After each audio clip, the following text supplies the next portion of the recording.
Namaskar and good evening, ladies and gentlemen. We meet for the fourth year in succession, and we thank you for your continued support to the Dr. Ashok Ranade Memorial Lecture Series, organized by the Dr. Ashok Ranade Memorial Trust. The trust has been formed with a view to perpetuate the legacy that Dr. Ranade has left behind and to offer support to the kind of work that he would have liked to encourage. The annual Memorial Lecture Series is a step in this direction as it seeks to reflect upon ideas and themes that engage Dr. Ranade and that are represented in the large body of work he has left behind. Above all, this is also a tribute to an extraordinary scholar and an exceptional human being.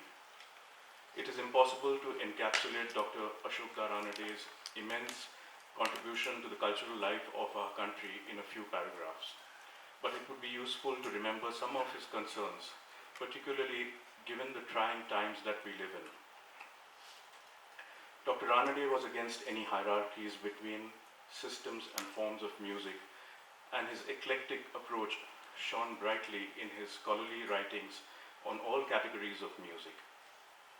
His deep and awe-inspiring erudition had an effervescent quality fueled by his perpetual, almost childlike curiosity about anything to do with music.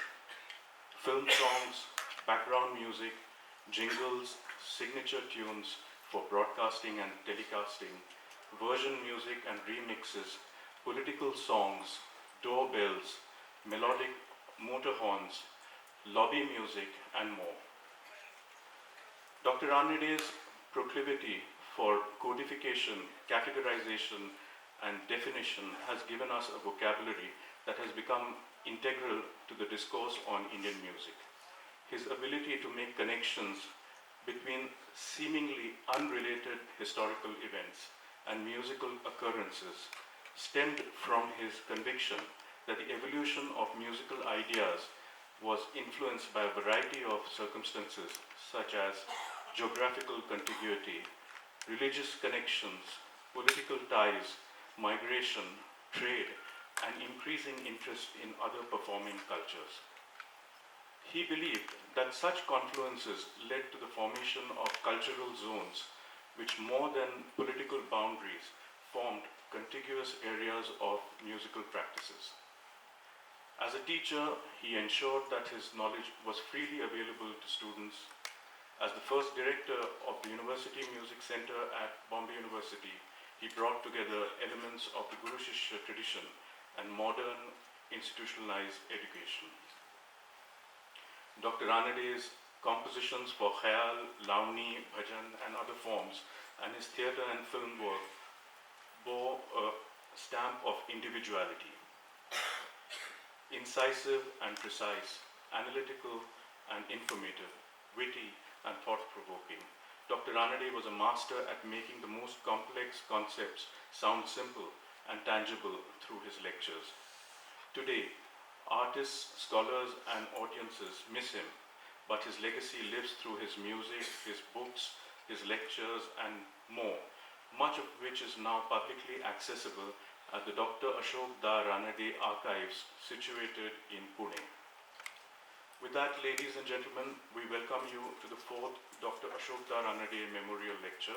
This evening's lecture will be delivered by Dr. Arshia Sattar, internationally acclaimed teacher and translator of classical Indian literatures. I now request Anjum Rajabali to formally introduce Dr. Sattar. Friends, it's actually my privilege to make this introduction. Arshia Sattar is a well-known and internationally acclaimed scholar of Indian epics, mythology, and the storytelling traditions of the subcontinent.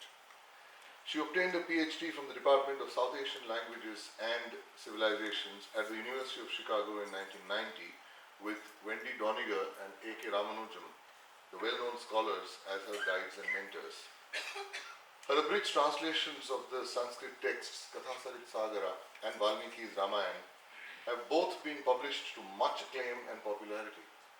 She has subsequently written many books, including Lost Loves, Exploring Rama's Anguish, which was shortlisted for the Crossword Vodafone Non-Fiction Award, and Kishkinda Tales, Pampasutra, Adventures with Hanuman, and The Mouse Merchant. She's currently working on a translation of Uttarkand, which is the last chapter of the Ramayana.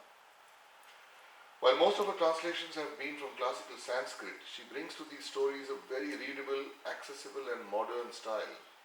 So while being scholarly and layered in their content, their expression has allowed the lay reader to appreciate the depth of these stories and the substantive and nuanced insights that they offer into the dilemmas of the characters and the complexity of the concept of dharma itself. She is also very active in teaching and was a visiting professor at Middlebury College, teaching courses on Indian cinema and cultural politics. She took a break and taught at the Mahindra United World College of India in Pune for 5 years. She also regularly conducts masterclasses and workshops at several institutes, including the National School of Design in Ahmedabad, Shrishti School of Art, Design and Technology, Bangalore, Whistling Woods in Mumbai, and the Film and Television Institute in Pune. Apart from this, she has been actively involved in several initiatives like Open Space Pune and the Rang Shankara Theatre Festival in Bangalore, the Sangam House International Residency Program for Writers, and has also served on several literary award juries. Arshia is also the recipient of the Rockefeller and the Fulbright Fellowships, both of them. And to round it off, it must be mentioned that when she has the time and the inclination, she also acts as a script consultant on Hindi films, by the way. So, as you can see, it was a natural choice for the Trust to invite Arshia to come and deliver the 4th annual memorial lecture for the Dr. Ashok Ranade Memorial Series. Because this combination that even Aneesh referred to, that while Dr. Ranade's work, of course, is marked by enormous sort of scholarly, almost density and depth, yet its expression allowed even the layperson to access it. So there was a certain kind of, simplicity, there was a contemporary relevance each time, that in each context that he managed to sort of present his work, and at the same time it was very accessible, and which is what he constantly was hammering away at his colleagues, contemporaries, other scholars, that you don't need to sort of display and wear your scholarliness on your sleeve. You need to be able to allow the readers and the listeners to engage with it. And hence, this is also a hallmark, this is also a quality which we find in Dr. Arshia Sattar's work. So without further ado, I invite Dr. Sattar to please come onto the stage.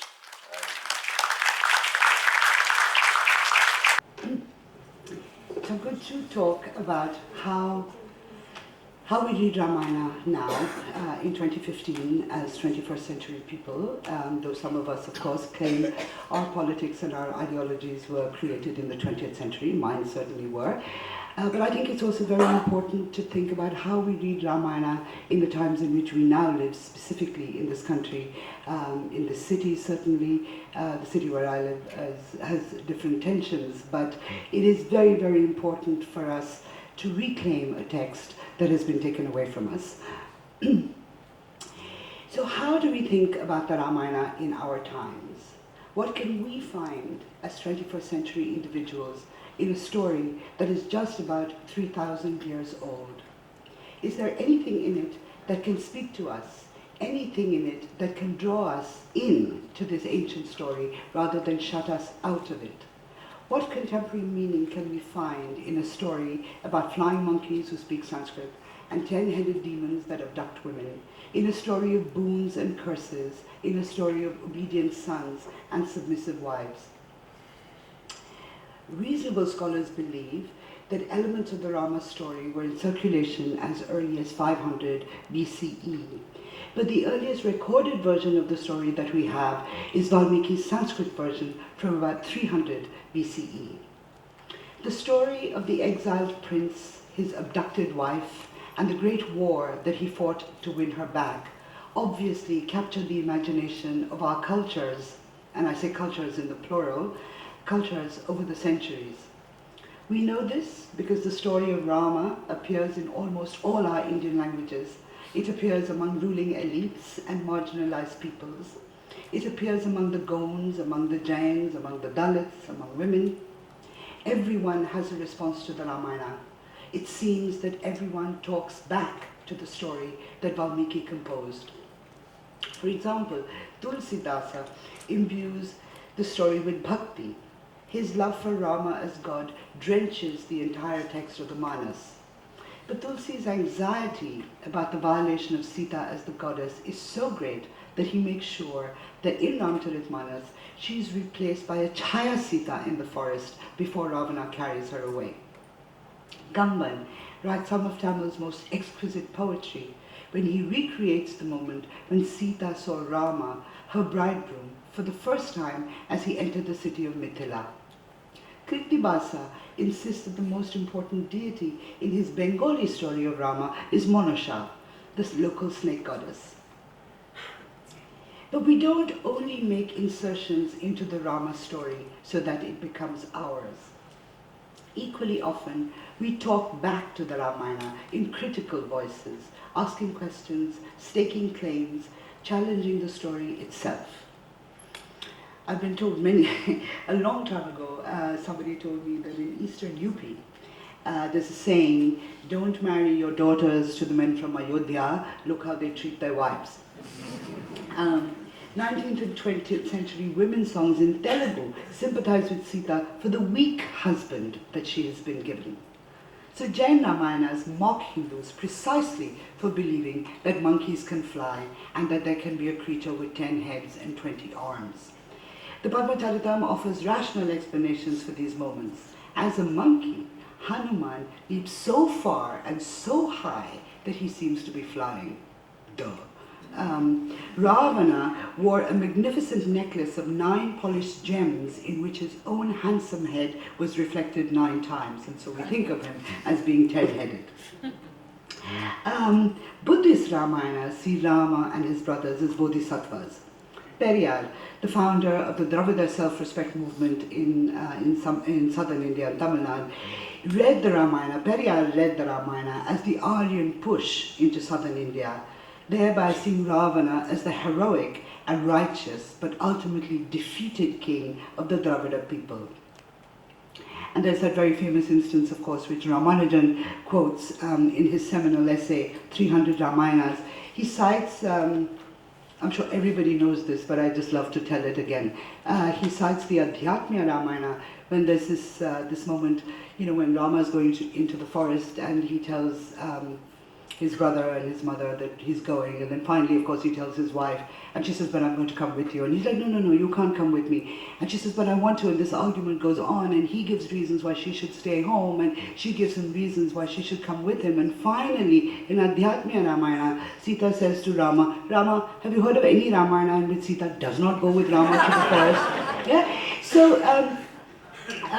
So the text knows itself, the tradition knows itself, it talks to itself, it talks back to itself, and this is, so I want to be very clear about this one thing, that our engagement with the Ramayana has been over centuries. We're not critical of it now because we're so cool in the 21st century, we suddenly have, a whole new way of thinking about ourselves in the world. No, there's a long tradition of questioning the Ramayana, and questioning it not necessarily to discard it, most often questioning it to claim it for oneself again. When we're told to think of Sita as an ideal, this is the woman that I think of, this woman that has appeared in these 6 or 7 places where she speaks for herself. For all that she expresses the rhetoric of the good and obedient wife, whose destiny is entwined with that of her husband, she also shames Rama into taking her with him at the very beginning, right? When she says, I will go with you to the forest. She reminds him in no uncertain terms that her parents have taught her well about how she should behave. She calls him a coward who is unable to protect her. She calls him a woman disguised as a man. These are harsh words and strong ideas. This is a woman who makes her own decisions and far prefers the vicissitudes of a forest exile to a life in the palace under the care of her brother-in-law, whom Rama has told her not to displease. But it is a speech about violence and the carrying of weapons in the forest that is truly remarkable. Perhaps this is the only time that Sita speaks as a person in her own right, not as a wife, not as a daughter-in-law, or a sister-in-law, not even as a queen in waiting. She is against gratuitous violence. She is also against preemptive violence. She is worried that Rama will be persuaded to use his weapons not only by the threat and suspicion of danger, but by the values that he has been taught to uphold. She worries about harming the innocent. She warns Rama against taking on the hostility of others. Sita speaks here as a woman more sensitive to context than the man she is with when she tells him that he can be a Kshatriya again when he returns to Ayodhya, that his actions in the forest may not be appropriate to the place in which they find themselves. Rama, to his detriment, ignores Sita's concerns and embarks on a course of action that leads eventually to the permanent loss of his wife. This is also the only speech in the entire text against violence, and it is a speech buried in perhaps the most violent book in the epic, the Aranyakanda. The sojourn in the Dandaka forest is littered with violent incidents: the mutilation of Shurpanakha, the decimation of Khara and Dushana, the killing of the golden deer, Sita's abduction, and the bloody death of Jatayu. Surely it is no accident that Sita says this and points to men's weaknesses just before all the violence in the story, a consequence of the very weaknesses she mentions, is unleashed. In the incident where she gives the story to Hanuman, it is an entirely different aspect of Sita that is revealed in the story that she gives Hanuman to take back to Rama. It is interesting that apart from giving him a physical token, her Chudamani, by which she will be recognized, she gives her messenger something even more intimate, a story that only she and Rama can know. It is a beautiful story, one that reminds us that Sita and Rama did have a relationship of tenderness and romance and sensuality, at least in the forest. It is also poignant that her thoughts of her husband when she is in captivity are thoughts of his physicality, much like Rama's lament when he comes back from chasing the magic deer to find his beloved missing.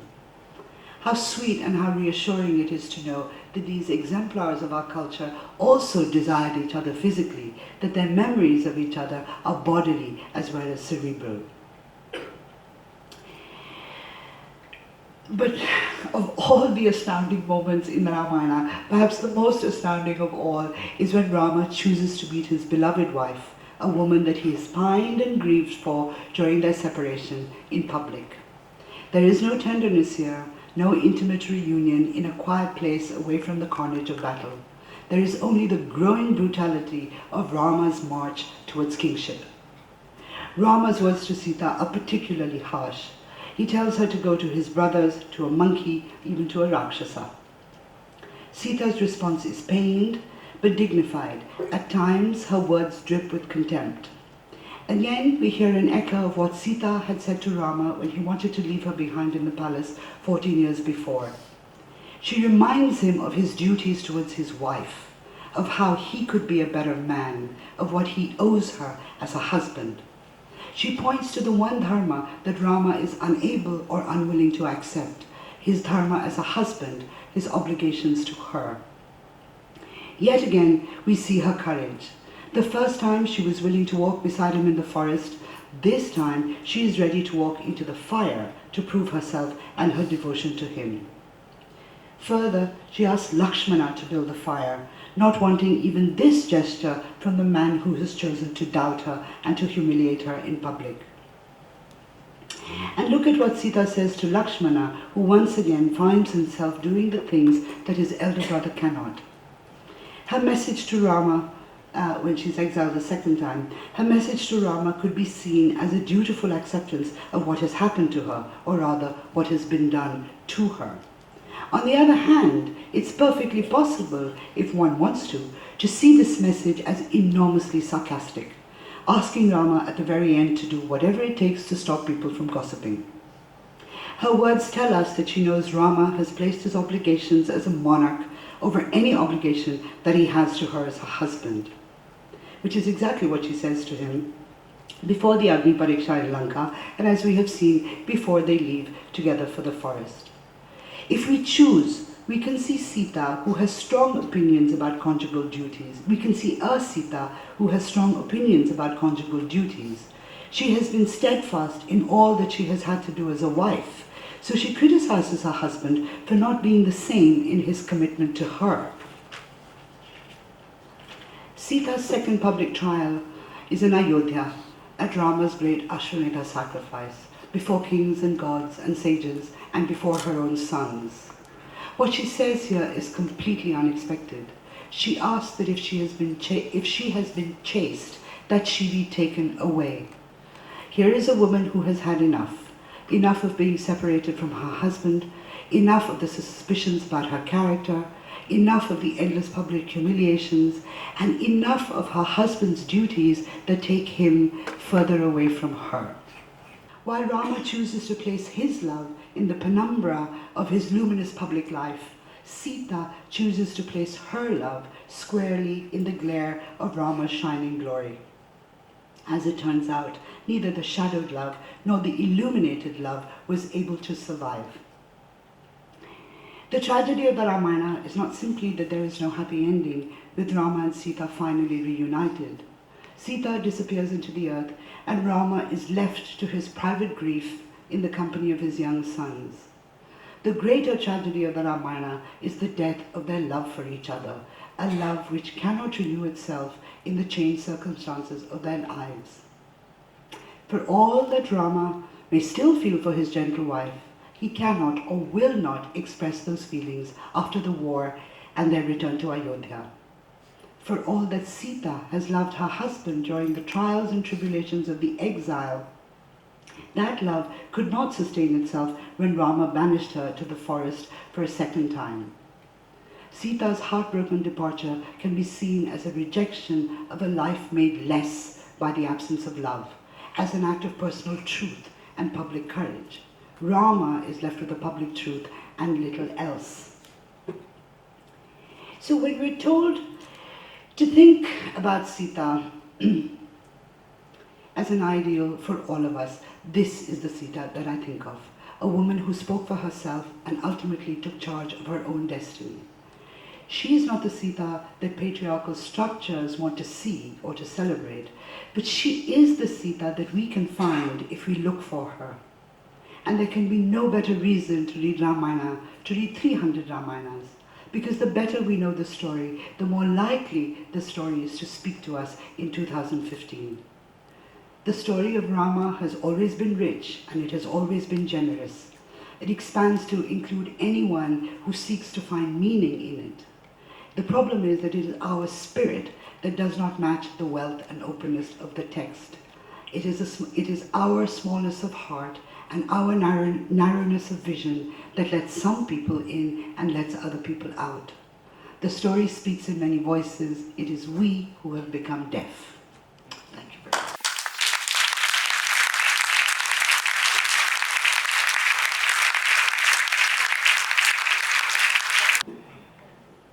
मला दोन प्रसंग आठवतात.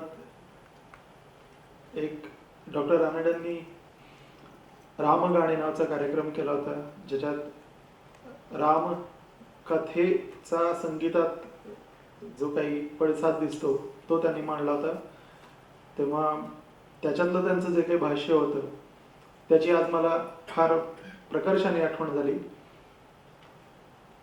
दुसरं म्हणजे रामाची होरी असो किंवा रंगीली राम की अखी यासारखी पूर्वीतली बंदिश असो, याच्यातनं राम आणि त्याची कथा याचं एक फार वेगळं इंटरप्रिटेशन रानडे गुरुजी मांडत होते.